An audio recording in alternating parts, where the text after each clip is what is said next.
Pregnancy के दौरान बाल थिक और शाइनी हो जाते हैं, लेकिन डिलीवरी के कुछ ही महीनों बाद वही बाल इतनी तेजी से झड़ने लगते हैं कि कई नई माएं पैनिक कर जाती हैं और सोचने लगती हैं कि क्या ये सिर्फ हार्मोनल चेंजेस हैं या फिर बॉडी किसी डेफिशिएंसी का सिग्नल दे रही है। तो आज की इस वीडियो में हम ये समझेंगे कि आखिर पोस्टपार्टम हेयर लॉस होता क्या है। तो मेडिकल लैंग्वेज में इसे पोस्टपार्टम टैलोजन एफ्लूवियम कहा जाता है। ये कोई परमानेंट हेयर लॉस नहीं बल्कि टेम्पररी एक्सेसिव हेयर शेडिंग होती है जो प्रेगनेंसी के बाद बॉडी के हार्मोनल चेंजेस की वजह से होती है। डिलीवरी के बाद एस्ट्रोजन हार्मोन का लेवल अचानक कम हो जाता है जिसकी वजह से प्रेगनेंसी के दौरान जो हेयर ग्रोथ फेज में थे वो एक साथ शेडिंग फेज में चले जाते हैं। इसी वजह से हेयर फॉल एकदम ज्यादा लगने लगता है। अब सवाल आता है कि आखिर प्रेगनेंसी में जो बाल हैं वो थिक क्यों लगते हैं। तो नॉर्मली हर हेयर फॉलिकल एक साइकिल फॉलो करती है। सबसे पहला होता है ग्रोइंग फेज जिसे बोला जाता है एनागन, दूसरा होता है ट्रांजिशन फेज जिसे बोला जाता है कैटोजन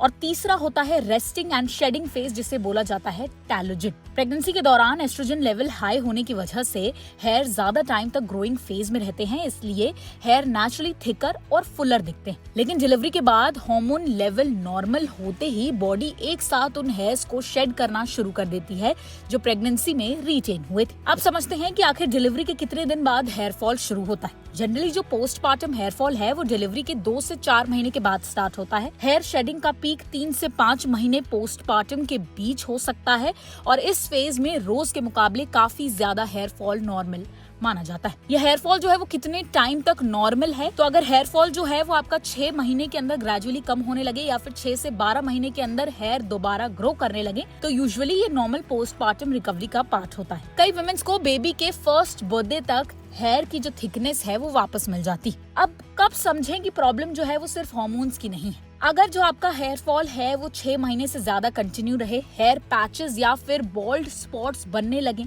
हेयर लाइन बहुत रैपिडली पीछे जा रही हो, हेयर के साथ सीवियर इचिंग या फिर स्कैल्प इन्फेक्शन हो, हेयर फॉल के साथ फटीग, वीकनेस, वेट चेंजेस या फिर पैल्पिटेशंस भी हो, तो इन्हें सिर्फ पोस्टपार्टम चेंजेस मानकर इग्नोर नहीं करना चाहिए। ये किसी अंडरलाइंग हेल्थ कंडीशन का सिग्नल हो सकते हैं। किन हेल्थ कंडीशंस की वजह से हेयर फॉल जो है वो बढ़ सकता है? सबसे पहला है आयरन डेफिशिएंसी यानी कि अनीमिया। डिलीवरी के दौरान ब्लड लॉस होने की वजह से आयरन डेफिशिएंसी कॉमन होती है। आयरन की कमी हेयर रूट्स को वीक बना सकती है। दूसरी जो प्रॉब्लम है वो है थायराइड प्रॉब्लम। पोस्टपार्टम थायरोइडाइटिस कुछ वुमेन में डिलीवरी के बाद डेवलप हो सकती है। इससे हेयर फॉल के साथ फटीग, वेट चेंजेस और मूड चेंजेस भी हो सकते हैं। तीसरी जो प्रॉब्लम है वो हो सकती है न्यूट्रिशनल डेफिशिएंसी। अगर डाइट में protein, iron, zinc, vitamin D, vitamin B12 की कमी हो तो हेयर रिकवरी स्लो हो सकती है। चौथी जो प्रॉब्लम है वो है फिजिकल और इमोशनल स्ट्रेस। डिलीवरी के बाद sleep deprivation, breast feeding, newborn care, emotional stress, ये सभी एक्सेसिव हेयर शेडिंग को और ज्यादा खराब कर सकते हैं। हेयर फॉल कम करने के लिए क्या करना चाहिए? तो प्रोटीन रिच डाइट लें। हेयर मेनली प्रोटीन से बना होता है, इसलिए डाइट में एग्स, पनीर, दाल, सोया प्रोडक्ट्स, फिश, लीन चिकन को इंक्लूड कीजिए। आयरन और विटामिन्स का ध्यान रखें। डॉक्टर के एडवाइस के बिना सप्लीमेंट शुरू ना कीजिए, लेकिन अगर डेफिशिएंसी हो तो ट्रीटमेंट जरूर कराएं। जेंटल हेयर केयर फॉलो करें। टाइट हेयर स्टाइल्स अवॉइड कीजिए। हीट स्टाइलिंग कम करें। वाइड टूथ कॉम्ब यूज करें। माइल्ड शैम्पू यूज करें। वेट हेयर को अग्रेसिवली रब ना करें।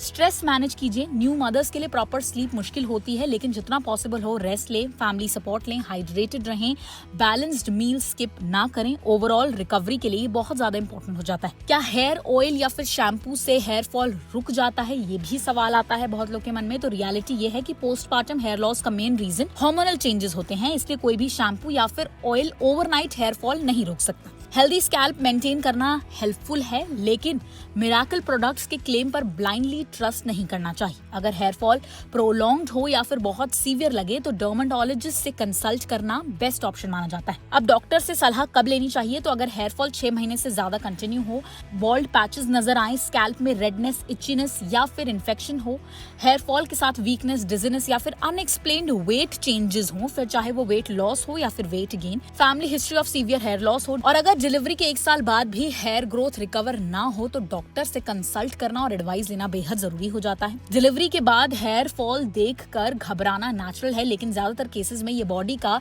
नॉर्मल हार्मोनल एडजस्टमेंट होता है। सही न्यूट्रिशन, जेंटल हेयर केयर और पेशेंस के साथ हेयर ग्रेजुअली वापस ग्रो होने लगते हैं। लेकिन अगर हेयर फॉल बहुत लंबा चले, बॉल्ड पैचेस दिखें या फिर साथ में दूसरे सिम्टम्स भी नजर आए तो इसे नॉर्मल पोस्टमार्टम फेज समझकर इग्नोर ना करें। टाइम पर डर्मेटोलॉजिस्ट या फिर फिजिशियन से कंसल्ट करना बेहद जरूरी हो जाता है। तो अगर आपको वीडियो इन्फॉर्मेटिव लगी हो तो इसे लाइक और शेयर जरूर कीजिए और ऐसी ही हेल्थ से जुड़ी हर छोटी बड़ी अपडेट के लिए जुड़े रहें ओनली माय हेल्थ के साथ।